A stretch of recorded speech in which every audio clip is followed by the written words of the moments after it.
All right, ladies and gentlemen, the newest superstar wide receiver at the University of Oklahoma is Jacob Jordan. How about last week? 6 receptions, 86 yards, 14.3 yards per catch. Had a 27-yard reception there. Made a great move to get some extra yardage. Jacob Jordan, preferred walk-on from Southlake Carroll, joining us in studio, courtesy of OneOklahoma.com. Jacob, a lot of people initially are making those plays. They're, who's number 88? And now the situation is throw the ball to that guy as many times as you can. Let's talk a little bit about your journey to Oklahoma and how this has worked out. And obviously last week, all the behind-the-scenes hard work paid off. Let's hear your story on how it all went down. All right. Well, you want me to start with how I got to Oklahoma? Yes, please tell us how you got here, because you're obviously, I don't know if people know it or not, you're a guy that had plenty of scholarship offers out of high school, and yet here you are at Oklahoma as a walk-on. Why OU for you? Yeah, I had a few scholarships coming out of high school, and I just came up to the camp during summer, and I went through the camp, had a good camp. Coach Venables offered me the PWO. I got to talk with him and Coach Levy, and I had already had a relationship with Coach Jones from Texas Tech when I got the offer there. So that was cool seeing him. And later that summer, I actually took a visit and got to know more about the program, got to talk with Coach Venables, and I just kind of fell in love with the culture here and Coach Venables' leadership, and I already knew what a great coach Coach Jones was, so I really felt like this was the place for me. Well, you know, it's interesting. You come from Southlake Carroll, which is a great program. Quinn Ewers, Kenny Hill, Greg McElroy, Chase Daniel, some of the quarterbacks, Garrett Hartley, former Sooner kicker, was a Southlake Carroll guy. So you had good exposure playing at a program like that, and I'm sure you had some great, some great competition in high school to get you prepared as well. Right, yeah. Going to a place like Southlake Carroll, such a storied program, and we get to play against a lot of top competition around Texas. So I'd say, yes, that for sure got me ready to play at the next level. And I got coached by Coach Riley Dodge, such an amazing coach, and I learned so much from him. And all the coaches there,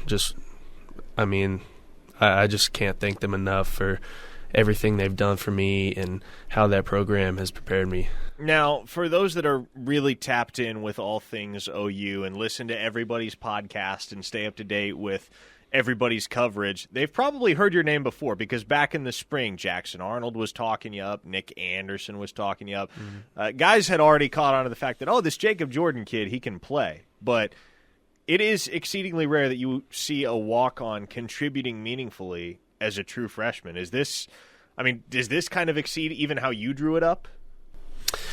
In my head, I always knew that, I could come here and produce early. It really just comes down to, staying ready for my opportunity when it comes. And, it came to the point where Coach Jones just let me go in, and I just made the most of my opportunity. And, I always knew that I could do that. I just had to show everybody else.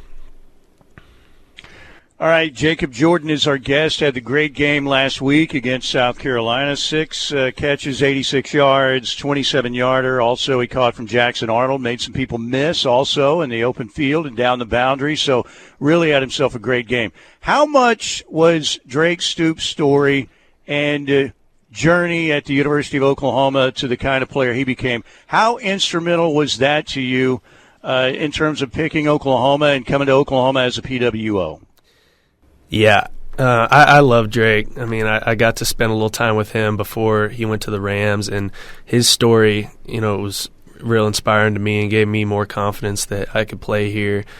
Just getting to spend some time with Drake in the off season and talking to him about his story and him, giving me some reassurance and some pointers of what I need to do, and just let me know that it's going to take time and just keep your head down and keep working. That was big for me to hear those words from Drake, and I'm real proud of him for making it in the NFL, and he's been a real inspiration for me. You catch that first pass as a Sooner this last weekend. What does that feel like? Is that like a watershed moment for a kid like you? Yeah, that was a good feeling. Just to get in the game and get my first catch early. Honestly, I was in for like 3 plays, and then I caught a ball. So, yeah, that just allowed me to settle in and just execute the offense and have fun doing it. All right, Jacob, we talked about Southlake Carroll, and I'm sure your off-season program and weight training and everything was pretty high for the standards in Texas because of the reputation of that program. But what was the wake-up call like when you got around Schmitty and what you had to do here at Oklahoma in terms of, weight training, making your time with Schmitty and all of that stuff? How was that transition? Yeah, it was pretty smooth. I mean, it was obviously a step up. Smitty's very intense and one of the best in the nation of how he does things and that whole staff. And I would say, just the competitiveness every single day is, the best in the nation. He holds us to a high standard and never lets it drop. So, yeah, he's the real deal. What's it been like for you guys as a unit this year, having to deal with all the things that you've had to deal with, injury-wise, constant revolving door as far as personnel is concerned? Has that increased the level of difficulty on a week-to-week basis just to prepare and plan ahead for what goes on Saturday, or is it just a matter of, hey, we're all ready if and when our number's called? Yeah, I mean, It has been a little frustrating at times, but I mean that's just part of college football and part of sports. Injuries happen and things change. People have to step up, and this whole freshman class, I mean, when our number's called, we just got to make the most of it. And the way Coach Jones has prepared us since all the way back in spring has really helped prepare us for these moments of us getting in the game. You mentioned the word culture, and Brent certainly has mentioned that word from day one. And a lot of the kids who signed with Oklahoma say, and you just mentioned the reason you came in as a PWO was because of the culture. How is the culture holding up in the locker room with all the bad luck and some of the bad results you guys have had? How is it holding up? And tell me what the Brent Venables culture is all about, in your opinion. Yeah, it's obviously been frustrating losing, but, I mean, we just got to keep our head down and keep working and realize that, some things may not always go our way, but we just have to get back to work the next week and keep putting in the hours needed to go out there and win. And I would say the culture that Coach Venables has built around here is centered, around hard work. Nothing's given to you.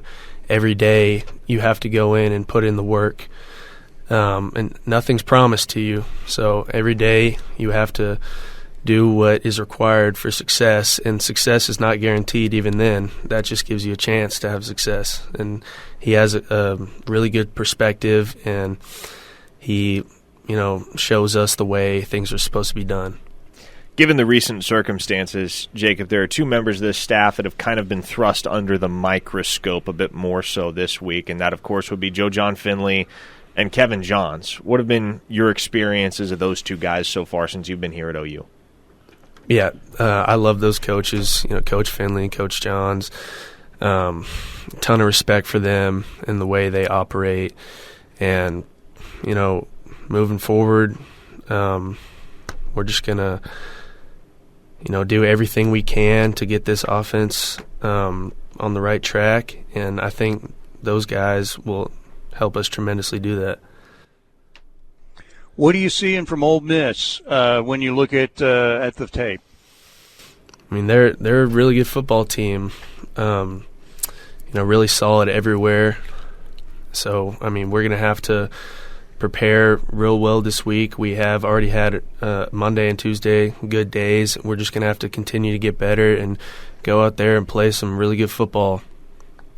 What can you say about these 2 quarterbacks, Jackson Arnold and Michael Hawkins? Obviously, there's been some give and take. There's been some swapping back and forth between the 2 of them for the starting role thus far this year, but both guys seem to have handled it like consummate pros. They've had their ups and downs, certainly, but So many of your teammates have spoken highly of their respective degrees of leadership throughout the whole process. What can you say about what those two guys have done this year amidst turmoil? Yeah. Those guys are both tremendous players and have amazing futures ahead of them. And I'm just, like you said, I'm really proud of how they handled things.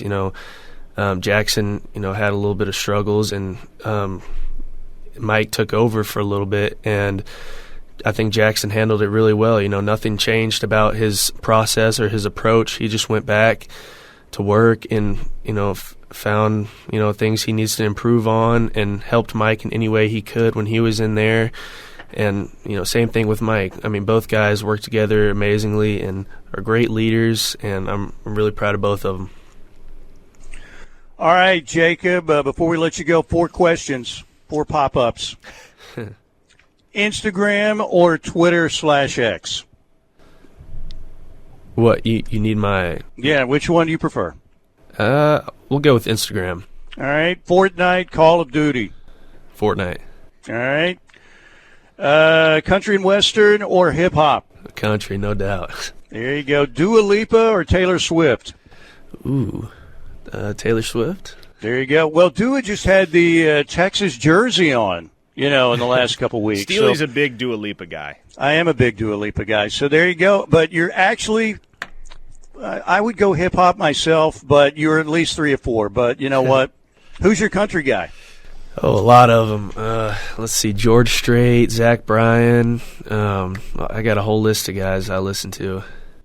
There you go, George Strait, man. That's old school. Yeah. I like that. I like the old school country better than the newer stuff. But George Strait, that's impressive. Garth Brooks, too. There you go. There you go. Hey, Jacob, great stuff. What a show last week. Wish you the very best. It's a great story. And this kid can play. There's no doubt, man. When I saw the move on the sidelines, it's like, all right, he's open. But did you see you made that guy miss? Pretty good. You got some moves, too, my friend. Thanks for coming in. Well, thank you very much for having me. Jacob Jordan had a great game last week against South Carolina, and from Southlake Carroll, preferred walk-on. And this could be a guy, I think, down the road we could see Parker Thune, the video coming out that this guy gets the Scully, right? Down the road.